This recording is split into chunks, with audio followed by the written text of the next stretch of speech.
जय हिंद साथियों, मैं मुबीन कैफ लाइमलाइट नेटवर्क में आपका स्वागत करता हूँ।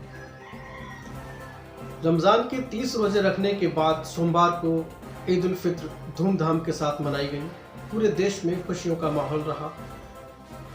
लोगों ने एक दूसरे को गले मिलकर मुबारकबाद पेश की और खुशियाँ बांटी। अलग अलग मस्जिदों में अलग अलग वक्तों पर नमाजें अदा की गई। ईद उल फित्र की नमाज अलग अलग मस्जिद में अलग अलग वक्त पर अदा की गई। बरेली के परसाना में मस्जिद फैजान इमाम आज़म में सुबह 8 बजे ईद उल फित्र की नमाज अदा की गई।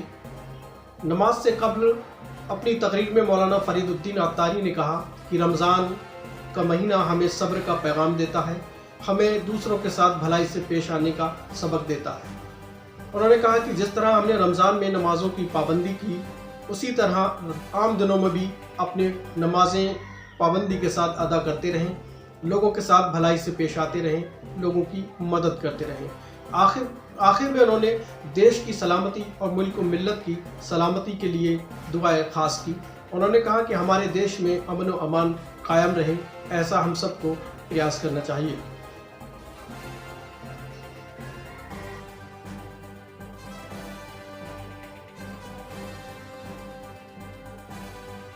और अल्लाह के दीन और शरीयत का इल्म है। अल्लाह पाक इरशाद फरमाता है वरत्तिल कुरान तरतीला, कि इसे खूब ठहर ठहर कर पढ़ो, इसे मुतलकन नाहक बताना कलमे कुफ्र है। कुरान पाक को इतनी तजवीज़ से पढ़ना कैसे आए है? कुरान पाक को इतनी तजवीज़ में ये इसकी तफसीर में आपने फरमाया जिससे हुरूफ सही अदा नहीं होते, जिससे हुरूफ अदा सही होते, उस पर वाजिब है कि हुरूफ सही अदा करने की रात दिन पूरी कोशिश करे।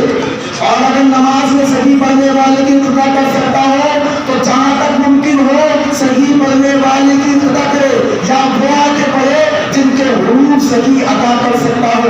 और ये दोनों सूरतें नामुमकिन हो तो कोशिश के जमाने में उसकी अपनी नमाज तो हो जाएगी, अगर कोशिश भी नहीं करता तो उसकी खुद भी नमाज नहीं होगी, दूसरे की उसके पीछे क्या होगी।